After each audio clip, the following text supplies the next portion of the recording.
Your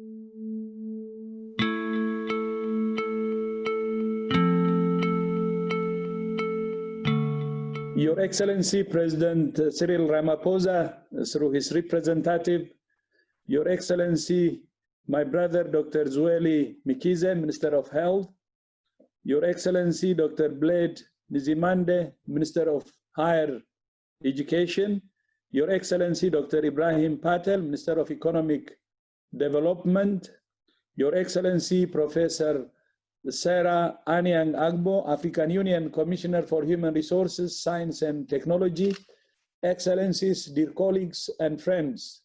First of all, I would like to express my gratitude to Your Excellency, President Ramaphosa, for convening this very important event, but also for your leadership as Chair of the African Union during this unprecedented crisis.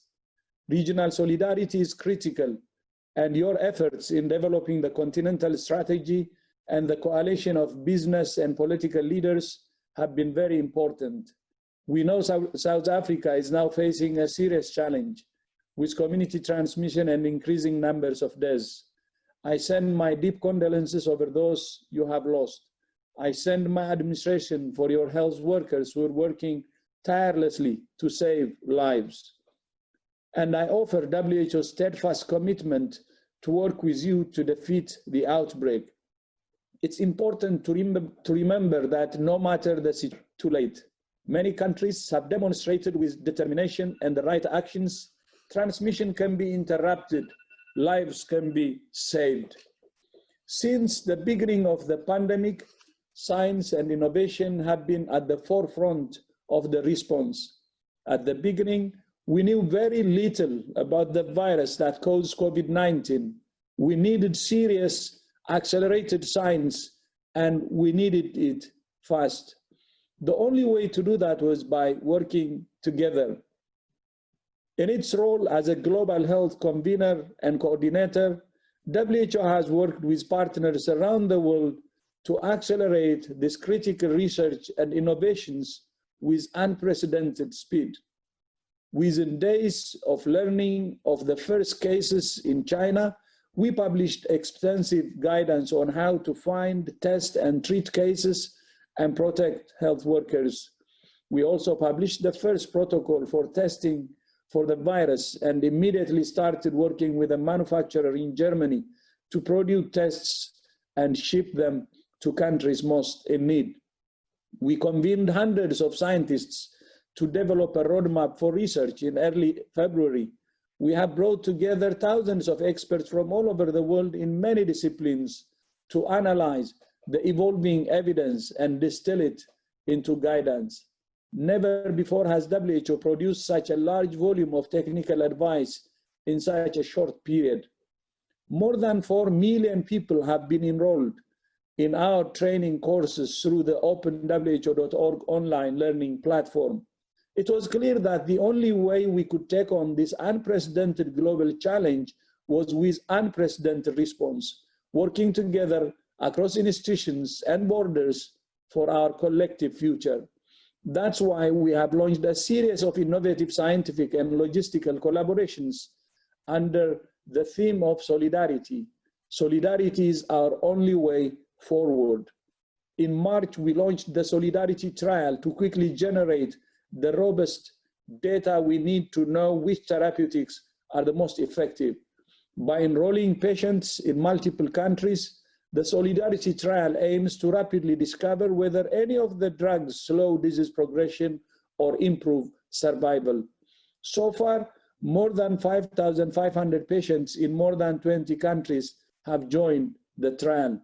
WHO has also established Solidarity 2, a global collaboration for serological surveys of the virus that causes COVID-19. A complete understanding of the epidemiology and global risk posed by this novel virus requires systematic serologic testing. Serologic testing detects antibodies in the blood that indicate if a person has already been infected. This information is critical. It tells us how frequently infection occurs among different populations, how many people have had mild or asymptomatic infection, and how many people have been infected but may not have been identified by routine disease surveillance. It also may tell us what proportion of the population could be immune in the future. This will allow local, national, and international decision makers to respond collectively and more effectively to the pandemic. Solidarity, too, is unique in several interconnected ways. It provides a global platform for government and academic collaborators to share cutting-edge scientific advances. It accelerates global progress towards understanding the COVID-19 pandemic. It provides every country access to the tools and procedures needed to conduct their own serologic surveys, and it promotes access to scientific discovery for all populations globally. Of course, one of the most active areas of innovation is vaccines. Less than 8 months into the pandemic, more than 200 vaccine candidates are in development, and more than 20 have started human trials. We commend South Africa for participating in one of those trials in collaboration with the University of Oxford. Our vaccine work includes 4 critical elements.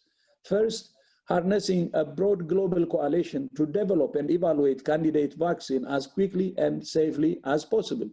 Second, mapping candidate vaccines and their progress across the world. Third, defining the desired characteristics of safe and effective vaccines. And fourth, coordinating clinical trials across the world. But innovation is only part of the answer to this pandemic. Together, we must all ensure that all people have access to the fruits of innovation. We must make sure that vaccines, diagnostics, and therapeutics for COVID-19 are global public goods, not another reason that more people are left behind. That's why WHO worked with the European Commission and other partners to form the Access to COVID-19 Tools Accelerator to speed up the development, production, and equitable distribution of vaccines, diagnostics, and therapeutics. To complement the ACT Accelerator, WHO also worked with the government of Costa Rica to launch the COVID-19 Technology Access Pool, or CTAP, which compiles COVID-19 health technology-related knowledge, intellectual property, and data. Local production is also key to ensuring access, especially in our continent, Africa. I encourage you to invest now in building capacity for local production so that when vaccines and therapeutics are available, you will be able to rapidly scale up access not only for South Africa, but for the continent. In addition to our work on vaccines, diagnostics, and therapeutics and serology studies, WHO is also working to harness the power of digital technology against COVID-19. Our new Digital Health and Innovation Department has developed 2 key mobile products aimed at supporting health workers and informing the public. First, the WHO Academy app provides health workers with mobile access to a wealth of COVID-19 knowledge resources developed by WHO that include up-to-the-minute guidance, tools, training, and virtual workshop that will help them care for COVID-19 patients and protect themselves. Second, the WHO Info application is aimed at the general public and gives millions of people real-time mobile access to the latest WHO initiatives, partnerships, and up-to-date information on the race to find medicines and vaccines for fighting the disease. The number of COVID-19 cases organized by country and by timelines is continually updated in the app from the official WHO COVID-19 data streams. Social science is critical too. This pandemic has upended daily life, travel and transportation, education, jobs, societies, and economies. We must mobilize insights into human behavior and societies to rebuild communities, countries, and a better world. Excellencies, dear colleagues and friends, to defeat this pandemic, science, technology, and innovation must all play a crucial role. The very fact that you're holding this event show that you know this already.